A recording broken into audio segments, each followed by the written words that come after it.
بسم الله الرحمن الرحيم. السلام عليكم ورحمة الله وبركاته. وفدك شرفت له أنا جيف عاقل حسن عقاه waxaan halkan ku soo dhaweynaynaa wasiirka arrimaha gudaha wasiirka difaaca wasiirka maalgashiga labada jaran oo wasiir ku xigeenka booni raallahu abti raallahu bada saabkii hore ninkan awowga u ahay iyo saraakiisha kale iyo aqalada siyaasiyiinta iyo waxgaradka iyo dhalinyarta dhammaantii waxaan leeyahay salaamu calaykum waraxmatullaahi wabarakaatu. halkan maanta waxaan u fadhino dawladda xukuumadda iyo beesha ciise iyo halkan fadhiya waxaan soo dhaweynaynaa waa dawladdu maalintii dhaweyd halkan jiri waan maray oo wasiir cabdalla wuxuu yidhi dee labadooda baan geed hoostii ku kulannay beeshu dhaqan bay leedahay dhaqankaygu beeshu ninkii u baahani ergu u soo dirtaa maalin heblaayaan kuwan buu yidhaa waxbuu ka soo horreeya ee intuu iska soo socdo oo iyadoo diyaaradii kuu sii fadhidaay ma jirta cabdallow dhaqan baan leennahay hadalka maanta yaallana hadal qof ka talin karo maaragtay ma aha waa hadal beesha ciise meeshay dooni ha joogto maanta hadalka yaalli waa hadalkaa weeye waxa weeye kolkaa kuma xumayn laakiin sidii aad nidaamka ahaa yaan dareennay xariirad baad soo martay habaas baad timidday xukun baad ku ridday odayadii aad u timidday cod ma siin waan arkaynayde waxa weeye waad sheegtay laakiin beesha marka lala hadlayo cod bay leedahay karaamayn bay leedahay nidaamay ku hadashay leedahay baahay leedahay way isku yeedhataa arrin baa jira ha la yimaaday tidhaahdaa iyadu waa sidaa tii ballantahay sidaa bay ahayd maanta dee waajibkii aad sugaysay ergaad soo dirtay wasiir buuni iyo jaranka iyo maaragtay iyo maayarka way noo yimaadeen ergaan nahay waxaan walaalahayo niga doonaynaa inaan kulanna yidhaah bal baan u qabanno sabtida maanta nidaamka in loo maro beesha marka lala hadlayo iyaan xukuumadda horta u sheegayna ta labaad beeshu xeer bay lahayd nidaam bay lahayd dhaqan bay lahayd baad tidhaahdeen war dhaqankii beeshu ay lahaaday xeerkii soga digaafayseen xaggeed geyseen war horta halkaad ku hadlayseen natusa hadday beesha isaaq tahay iyo hadday beesha gadabuursi tahayba war dhaq xeer buu ciisuu lahaa uu isku xakameeyo walaalkiina kula noolye xeerkii waxaad tidhaahdeen waa xeer meel kale laga keenay waxa weeyiin nidaamka ciise leeyahay dhaqanka ciise leeyahay waa waxay la leedihiin wey wax gaar ciise u leeyahay maaha 194 gaal iyo islaan leh waxay ii qirtay inuu intaayoo qarni lagu dhaqnaa iyaad digaafayseen waa runtiisoo cabdalla wuxuu yidhi waxay ciise dhagoogu inay maqlaan ugu xumaa ninkii ku dhawaaqanahay buuhi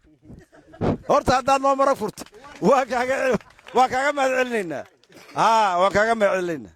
laakiin waxa weeyin nabadda cid kasta way jecesha cid diidaysa ma jirto waana lagu wala noolaa beesha isaaq iyo beesha gadabuursi halganka waan keennay waan dhalinnay dawladdu way irmaanaatay laakiin goshaad iskashateenoo kor baad ula laabantay dalkaad socotid ee kuu muuqdaa ku tusaya waxa weeyin beeshaa waxa maanta kiciyey waa xukuumadda xukuumaday hadduu qori soo baxay adaa bixi adiga haa iyo mey adaa yidhi weliba annaku dhaqan baan leennahoo siidhiga meel qudha laga afuufaayo allah noo daayee ogaas mustafe guba dalka ma odhan laakiin bowrame waxa weeyin calankanna waa la tuuro calamo badan waa la qaatay dagaallawu ka dhacay annakuse iminka qorigaan sidanno xukuumaday dadka iyo dalka iyo dawladda somalilanba colkuba ah hadduu joogana ciidanka qaranka saraakiisha xukumaysa way joogaan ciisaha qoriga siti iyo dawladda isma taaban waxaa ku tusaysaa inay dadkaa yihiin dad nabadeed oo dawladdoodana jecel hadalka maanta ee nabadda sita ee beesha ciisoo dhan dhammaanteed meeshay doona ha joogtee halkay ka joogto waad ogta halkay ka marina waad ogta ciisuu da'aa buu leeyahy qoriga aabbaha dhigaya dharaartay madaxweynuhu aabbuhu wala fadhiistaan iyo dhaqanku yaa qoriga dhigaya halkaa aabbayaasha fadhiya maxaa lagu leeyahy hadday reerkii walaalka ee aan jaarka ahayn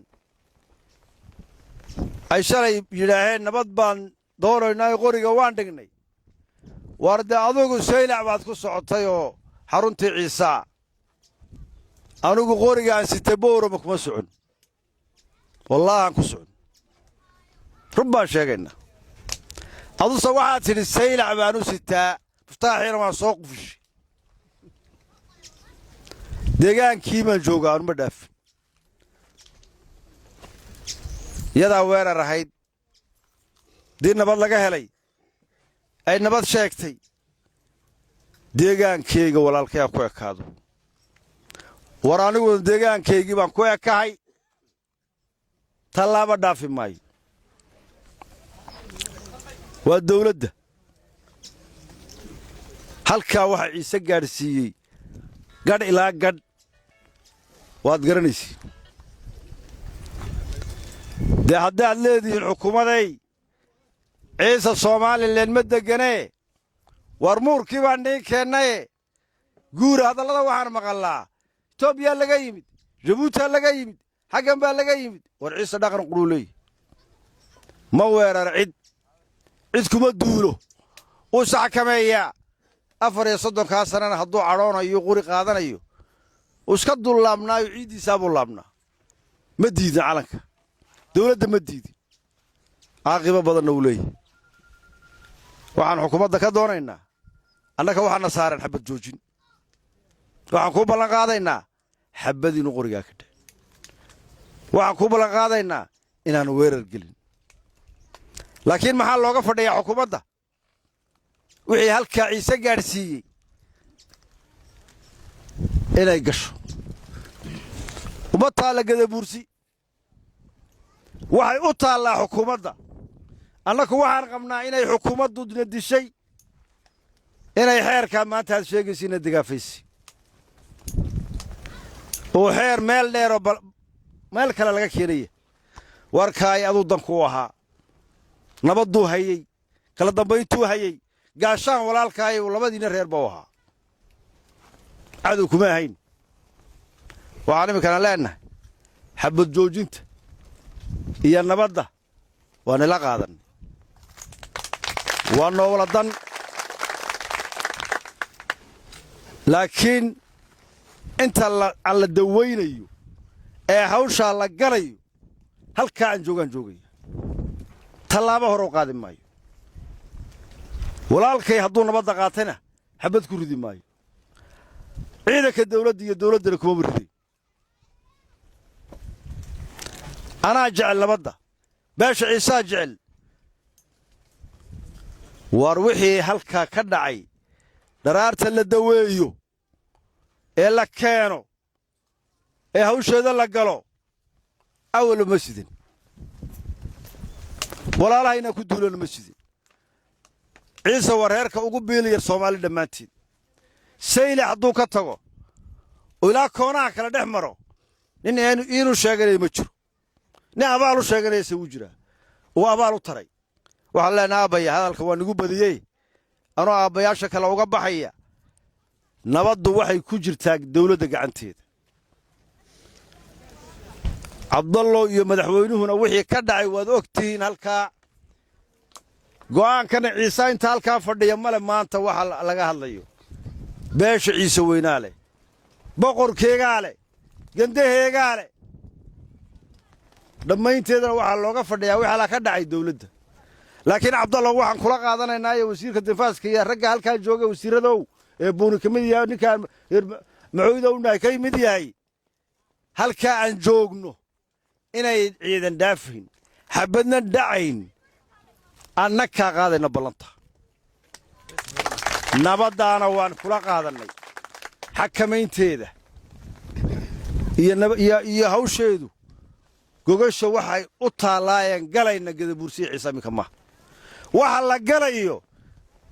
Abdallah afkaaga gadabuursi baad ayaa yidhi xeerka diid madaxweynaha iyo adaa afkiina ku hadal labadiinay ninkii gadabuursi hadalka iyo ogolaaday ee yidhi ciise xeerka uu ku qabsanaya ee madaxweynuhu ka daba hadlay waa kiis casilay hadalka waxa ku soo gabagabeynaya halka maanta aan joogno aqladaaba ku